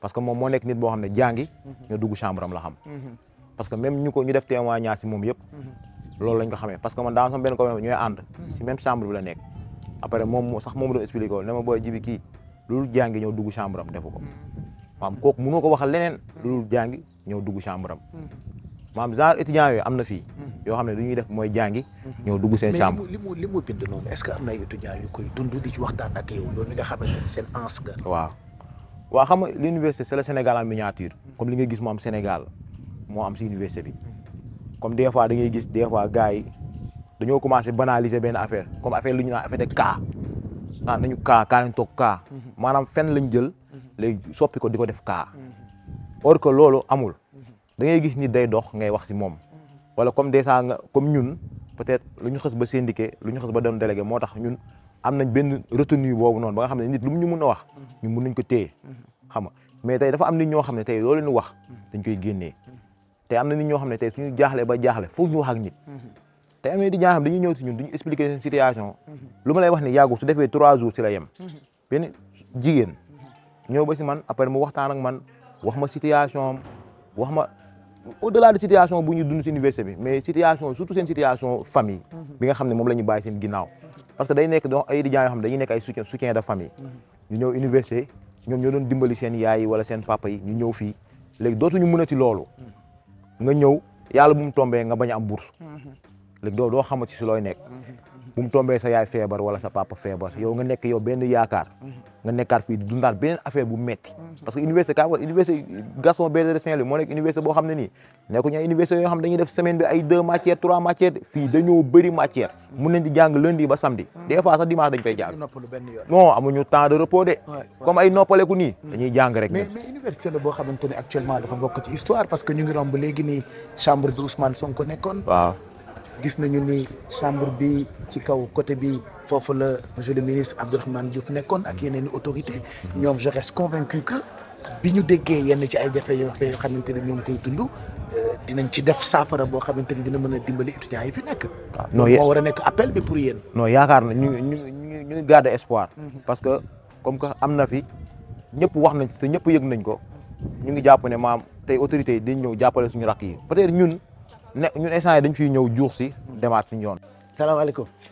na ngeen def yéenay capot pavillon bi ah capot village bi ah jaajëf waay. je te laisse soin nga dem comme ça. waaw nga mun ma woon chambre bi am fii mooy chambre 11 fii chambre 10 chambre 9 kon chambre 8. fii moo toilette nekk la nii en face. chambre 8 moo nekk nii. ah donc fii mooy. chambre bi mu xaroo. waaw mooy chambre Matar Diagne. chambre Matar Diagne. alors bëgg naa ko ibbi wan leen chambre bi waaye comme dama nekk di sensibiliser ci lépp loo xamante ni jëm na ci wàllu santé mentale du ma ibbi néeg bi pour wan leen li fi ne parce que paraît-il dañu ko scellé aussi et que ba léegi ay bagages am mu ngi ci biir. waaw ay bagages am jël seeguñu. jël seeguñu ay bagages am ba tey. famille bi jël seeguñu ay bagages am. téléphone portable am ak machine am. moom mu ngi woon brigade. mais yenn bagages yëpp mu ngi woon fii ñu tëj. te lan moo fi nekkoon comme ay bagages am. bon souvent étudiants yi seen bagage seen yére yi sijaada kurus ay kaamil ak ay kayam affaire yooyu yëpp mu ngi si biir waaw yooyu yëpp mu ngi fii kenn laalu ko. waaw mais mun na fee nekk bu déwén kenn du ko laal. ah bon parce que UGB peut-être sens boobu la ñu am. parce que chambre yi ñu fi dëkk rek ñoo fi mën a dugg. ñu fi dëkk rek mi nga xam ne ñoo yor caabi bi. à part ñi nga xam ne ñoo nekk agent sécurité yi comme ku ñëw sànq du présenté wu nga xam ne mooy chef agent sécurité yi. kooku mun na ñëw tijji ko parce que ñoom dañuy yor clé. à part loolu ñu fi dëkk rek ñoo ko mën a tijji. kenn mënu kaa tijji ñu dajji ko. ok léegi promiscuité bi nga xamante ni ñu bëri ñu ngi koy wax est-ce que yow seetlu nga ko fii ci université Gaston Berger bi. waaw mais loolu am na. xam nga université loolu du question sax université Gaston Berger kese université Sénégal yëpp la. mais peut-être université Gaston Berger fu mu nekk la. parce que soo seetloo Sànnaar la nekk. soo déggee ñu naan lay Sànnaarois fu mu nekk comme genre àll la. du coup maanaam fii étudiants yi duñu am leneen lu ñuy def. jàngi wàcc rek la ñu mën a def. comme ni ngay nekkee Dakar des fois nga mën a boole ak yeneen liggéey nga jàngi wàcc dugg si ville bi liggéey. fii mënoo ko def lu fii parce que soo génnee fii yëpp alentour bi yëpp ay village la. amoo beneen liggéey boo war a def. souvent ñun ñi nga xam ne àll wala ñuy jógee. ñooy dugg si àll bi. des fois di nekk si tool yi di xaw a liggéey. pour au moins même suñu fay suñu bourse sax. ñun tamit ñu ngi amaale beneen xaalis. bokk la bourse bi. mais su nekkee suñu rakk yu fii ñëw. ñoom du ñu mën a def dara. souvent ñu ñoo leen di jàppale. comme souvent am nay fraternité yu fi nekk fraternité yi comme par ay banc bi ay gas ay armée. fraternité yooyu seen éléments yi nga xam ne ñoo nekk si ñoom. solidarité bi fa am da ngay gis benn étudiant xam ne mën na ñëw def 1 an du am bourse. mais du feeñ. parce que chaque instant ñoom ñu ngi jënd ay ticket di jox seen bële yi. ñu leen di jàppale ku si am problème aussi. dañ lay woo. toog yow waxtaan la ne la mooy sa problème. ñu waxtaan ñu expliquer ne le problème bii laa am ak lii ak lii ndax des fois dem étudiants yoo xam ne dañ fiy nekk du ñu am sa problème du ñu am sax lu ñu inscrire. léegi su bekkee par exemple da ngaa bokk benn fraternité. fraternité boobu day génnee xaalisam. jox étudiant boobu mu inscrit. wala des fois nga bind demande jox adressé ko à la commerciale. en l'occurrence monsieur le secrétaire général Aliou Kara Kandé. ñoom tamit dañuy am benn somme boo xam ne ñu ngi koy génnee di ko accompagner étudiants yi pour ay inscription ak loolu yëpp. UGB moom boo bëggee dégg-dëgg. non métti na. gars yi fi nekk étudiants yi nekk fi UGB ay jàmbaar dëgg ñoo fi nekk parce que UGB fii ku fi génn soo seetloo nga xool Sénégal wala concours yi wala lépp su nekkee 100 personnes la ñu war a jël 80 yëpp UGB la ñuy nekk mu ngoog léegi fii mooy chambre 8 fii ngeen fekkoon Matar Diagne wax nga léegi nii ñu mu bokkaloon nekk ñoom ñoo jóge woon football waaw fekk fii koor bi daal di lay woo mais est-ce que mën nañ dem ci terrain bi ma xool booy yi mu bokkaloon nekk ñi ko njëkk a gis ba woo la yow on y va boo yaa ngi nii ñetti booy yaa ngi nii ñoom ñoo demoon si ma seen ay dàll ñoo indil problème bi yëpp ñoom ñoo ma woo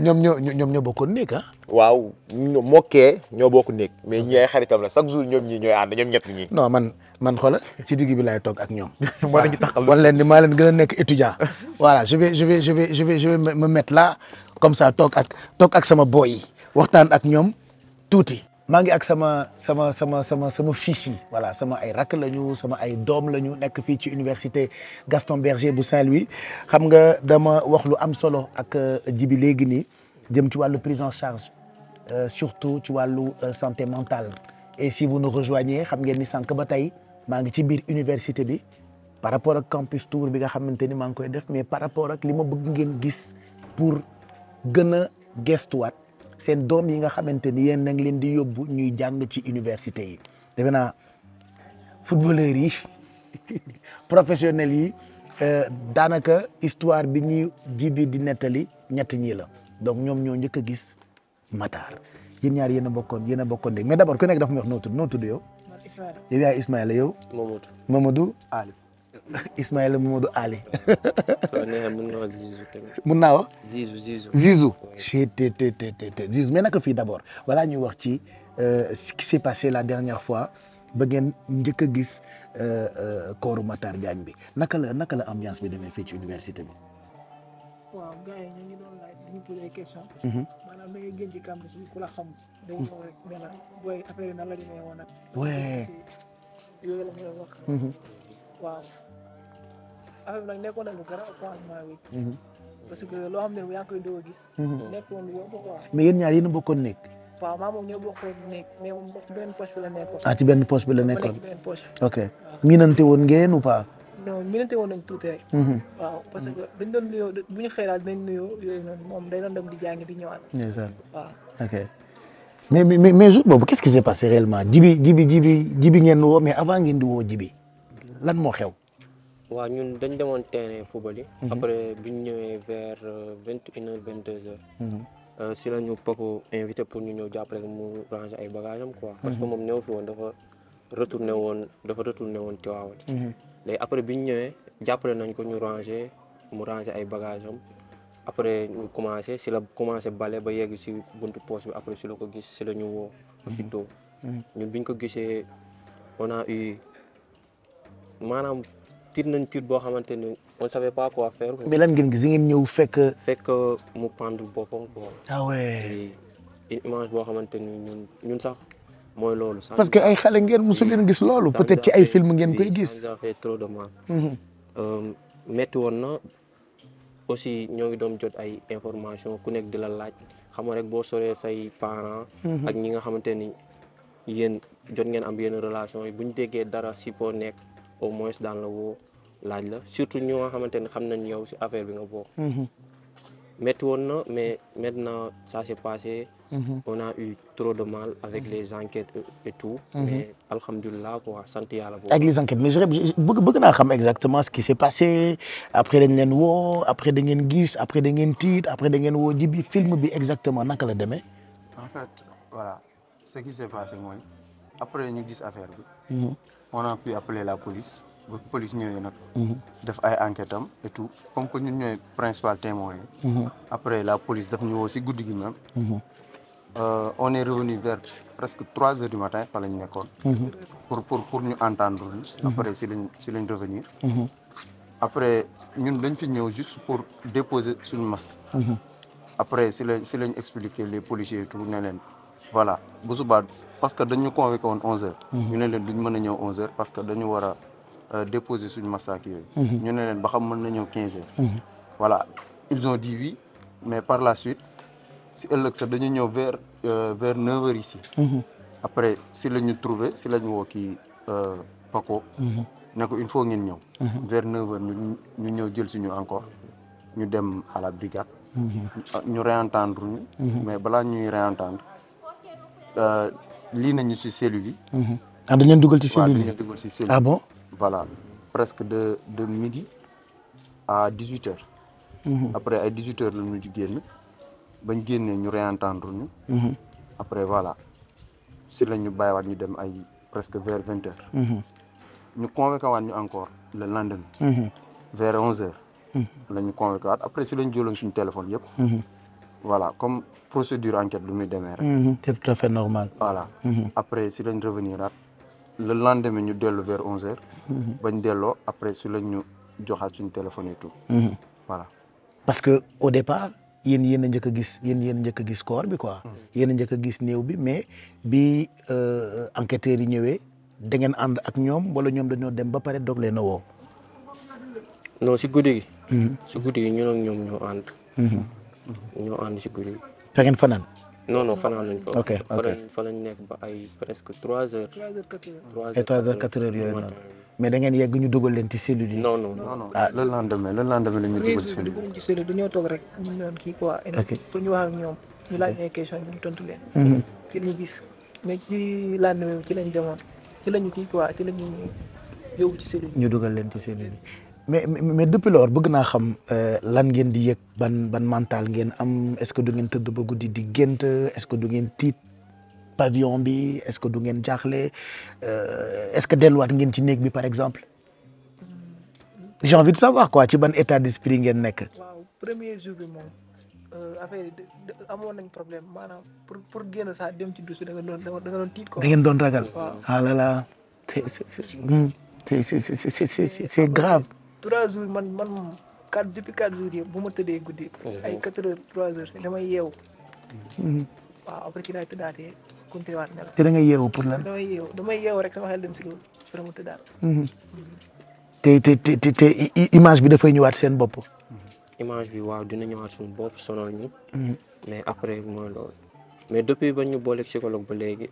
ah c'est parce que boole nañ leen ak psychologue. loolu laa bëggoon. on a fait des séances 2 à 3 j'espère avec docteur Giroux. et naka ngeen gisee séance su psychologue bi c'est pour permettre peut-être aux jeunes qui nous regardent ñu xam toog ak psychologue naka lay demee. oui ça nous a fait beaucoup de bien. surtout la première séance. après la première séance biñ ñibbisee nelaw nañ nelaw yu baax. aussi récupérer nañ par rapport ak 2 premiers jours yi quoi. mais lu jiitu ngeen di gis psychologue lan moo nekkoon yow par exemple sa état d'esprit yan nga doon xalaat lan moo la tere woon nelaw yan peur nga amoon. c'était par rapport ak li ñu gisoon ak scène bi ni mu demee ak li mu nekkoon première fois ñu gis image boobu noonu quoi. léegi boo tëddee guddi forcément day ñëwaat sa xel. aussi loolu noonu daf ñu daan tere nelaw. mooy loolu. léegi est-ce que wàññeeku na. oui maintenant moom wàññeeku na bu baax sax léegi ñu ngi nelaw bu baax. mais pour image bi dañ suñu bopp moom. c'est tout un problème. c'est tout un problème te gaw ma mën na dañ peut-être au futur mais comme dañ complètement je crois pas. pour yéen lan moo tax mu war a xaru moom Matar en tant qu'étudiant. pour ça moom vraiment on ne sait pas. lan moo tax mu war a bind lettre boobu noonu est-ce que li mu wax ni loolu lay dund yéen vous vivez peut-être la même chose fii ci université bi. non ñun moom dunduñu loolu. peut-être moom ak problème yi mu amoon. peut-être il était trop réservé moo tax. ñun ñi kii dëkk ak moom chambre sax mën naa ni xamul ci moom lu bëri. parce que moom jàngi ñëw dugg chambre am la xamoon. man li ma daan dem chambre kii yëpp du ma ko gis presque. mais à chaque fois su ma duggee chambre bi su ma nuyoo dina ma fay. aussi xamoon na sama tur xamoon naa trop mais. loolu rek la ñu seqoon quoi sequñu woon dara. te amu leen leneen lu ngeen xam ci moom leneen lu ñu xam ci moom. mais est-ce que yéen da ngeen ñu dund jafe-jafe yooyu noonu yooyu mu ne moom la doon dund. ah ñun moom dund franchement. tey qu'est-ce que vous avez envie de dire aux autres étudiants seen moroomu étudiants yi ñuy seetaan parce que vous êtes des enfants vous êtes des jeunes yéen a yore avenir u Sénégal et man je sensibilise ci lépp loo xamante ne jëm na ci wàllu santé mentale heureusement ba yéen a ngi am ay séances si tey qu'est-ce que vous avez envie de dire à seen morom yi nga xamante ni ñu ngi ci université yi même bu dul bu UGB. Voilà, ce que j'ai à dire mooy voilà ces derniers temps ñu ngi gis ni après la mort de Matar voilà on circule des informations selon laquelle ni voilà université du lu baax wala ay genre yooyu di yàq image université te en quelque sorte c'est pas le cas fii moom defe naa ni boo fi ñëw doog xam si kanam tuuti di nga gis comme y a beaucoup de fraternité yoo xam ni boo liee da ngay gis ni ñii épanouissement la ñuy dund université c'est quelque chose boo xam ni boo fi ñëwee dina la jàngal lu bare bari parce que man balaa ma fi doon ñëw voilà ak après bu ma fi ñëwee j'ai appris beaucoup de choses di wax ni fii nii y a pas jaab juste voilà boo bëggee nga ñëw rek nga réservé wu ça va être difficile pour toi da ngay génn voilà y a des gens bien comme ay jibi voilà depuis ba ñëwee ba léegi ñun lu tax sax ñu woo ko ba drame bi am lépp lu xew si université bi moom mii la ñu woo on l'appelle même le gouverneur parce que voilà gis nañ ni chaque jour ni day taxaw étudiants yi même boo amul ticket sax boo demee gis ko ah jibi aw ma ticket mu xool li mu la defal et puis après aussi di remercier gars yi parce que depuis gis nañ voilà ba ñu entendre à la gendarmerie et tout voilà ils sont toujours là pour nous aider pour vous accompagner qu'est-ce que tu dis lan ngay wax sa par rapport ak fi Ali jeexalee rek laa wax comme ak par rapport Matar li mu bind ci lettre am bi mooy que ñu bañ a di wéet quoi chaque jour ñuy xool koo xamante ni war nañu mën dund ak moom yenn yi ñu jege kii nii ak kii ñun fii la ñu xamante ci université te boo xalaatee rek dina la yóbbu foo xamante ni waroo fa woon yegg Matar dafa yegg foo xamante ni waru fa woon yegg quoi moo tax mu demee ni may ñaax sama mbokk étudiants yi ñu bàyyi xel ci loolu surtout aussi côté kii nii sur la santé mentale. Qu'est-ce que tu dis Pago?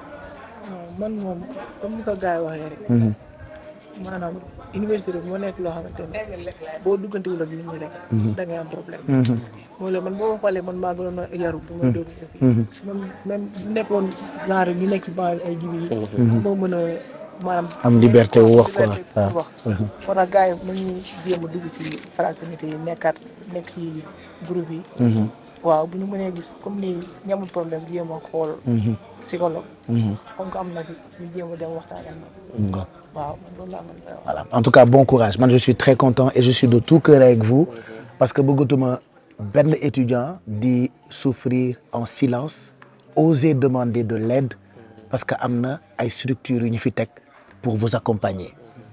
Campus Tour laa ko tuddee je ferai le tour de beaucoup d'universités tey maa ngi woon université Gaston Berger et continuer de suivre cette aventure ça vous permettra de mieux comprendre ñi nga xamante ni ñoom laa ne ñoom ñoo amee wala ñoom ñoo yore avenir bu Sénégal.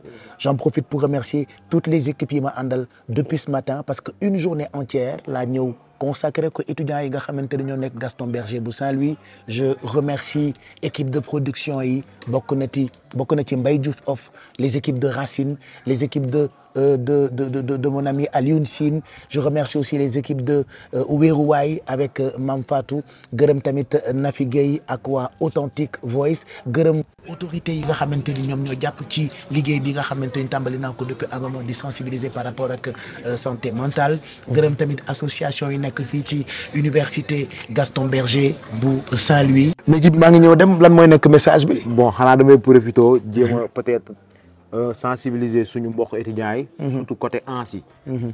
parce que instant yii ñu ngi toll foo xamante ni nouveau bachelier yi dañuy ñëw. maanaam ne étudiants yi nga xam ne ñu ngi soog a am seen bac di ñëw université. bien vrai que peut-être ñun lu ñu fi nekk ci bëriwul. te dañuy bëgg di dem des fois ñëw def cours. demaat lu ñu fi nekk bëritul.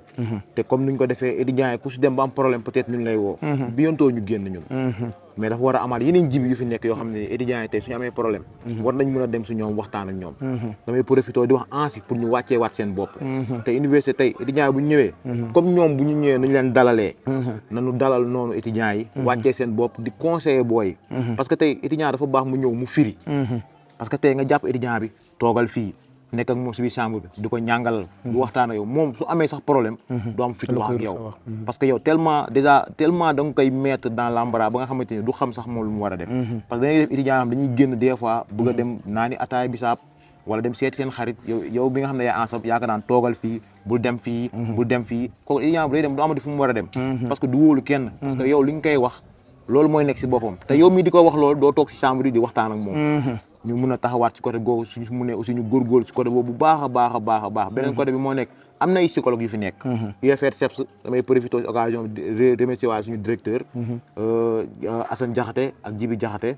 ñoom ñoo nekk suñu UFR SEPS ñoom depuis affaire bu mu amee ñoom ut nañu ay psychologue teg leen di remercier waa recteur de l'université ak suñu directeur cours ñoo ngi fii di accompagner étudiants yi depuis problème bi amee ak la commission sociale et la CSL loolu mooy université Gaston Berger de Saint-Louis am na yenn problème yoo xam ne mu ngi fi te ñun yaakaar ne autorités yi war nañu see mën a jàppale muy côté hébergement muy côté ndox bi surtout côté bourse bi ñu jàppale étudiants yi di leen fay seen bourse à temps suñu mënee yokkaat suñu resto yi ñu yokkaat ko su loolu laa amoon lu ma si bëggoon lancer waale tuuti di remercier Pape Cheikh Diallo bu baax a baax te yaakaar naa lii dañ ko war a def di seeti étudiants yi ñuy xam situation yu étudiants yi nekkee parce que am na lu bëri loo xam ne gars yi ñu ngi koy def di ko véhiculer surtout influenceurs yi dañuy tiital parents d'étudiants yi te am na étudiants yoo xam ne ñu ngi fii tey seen parents yi dañoo jàpp ne fii waaw seen étudiants yi ñu ngi def loo xam ne mooy loolu tey soo nekkee influenceur nga génn tey nga ne tey étudiants yi nekk UGB dañuy cagatu tey ñun suñuy rakk ñoo fi nekk nga ne étudiants yi nekk UGB ay bandits lañ ay agresseurs lañ ay criminels lañ tey ñun la ñuy jàpp ne ñun ñooy def loolu or que loolu amul bien vrai que le Sénégal l'université c'est le Sénégal en miniature mais ça ne veut pas dire que lépp lu am Sénégal mu ngi am UGB te UGB dafa am benn particularité bu fi nekk tey nekkul lépp nga fi mën a def parce que ñun lépp dañuy xamante ñun ñëpp te ñun yàlla def nañ du man kese am na ñenn ñu fi nekk ñoo xam ne ba léegi ñu ngi continuer di conseiller nit ñi mais tey am na ñoo xam suñ ko defee rek dañuy yàq deru université bi te loolu ñun duñu nangu ñun garaawul man damay wax benn affaire man ñu wax si man lu bon man moo ma gënal ñu wax si université bi lu bon parce que yàgg nañ défendre université bi tey suñu melee nii tey université bi moo tax effectivement Pape Cheikh Diallo di la remercier waale merci Djibi je suis très content yow tamit continue ci ni nga uufee étudiants yi merci maanaam autorités yi leer na ma ni ku ci ñëw pour jàpp ci dinañ la fi fekk parce que da nga jàppale étudiants yi avant sax kilifa yi di ci jàpp da nga jàppale étudiants yi te xaaruloo ci dara et loolu ngay def yàlla moo la koy fay waajur yi dinañu kontaan parce que ñii ngay taxawu dañu mel ni sa ay rakk la ñu en fait wan nga leen ko te ñoom def nañu témoignage yooyu noonu continue d'être cette belle personne que tu es Djibi on est très content j'en profite pour vous remercier yéen ñëpp ci ni ngeen àndee woon ak ñun ci programme bu spécial mi ñu leen doon proposé ngeen di ànd ak ñun ñuy continuer mission wu tournée bi nga xamante ne ñoo ngi koy def un peu partout à travers les universités ba tuddee ko campus tour tey nag face à Pape Cheikh Diallo, c'était face aux étudiants, c'était face aux spécialistes, c'était face aux collaborateurs qui m'accompagnent ci mission wu Campus Tour bi. On va se retrouver très prochainement et surtout prenez soin de votre santé mentale.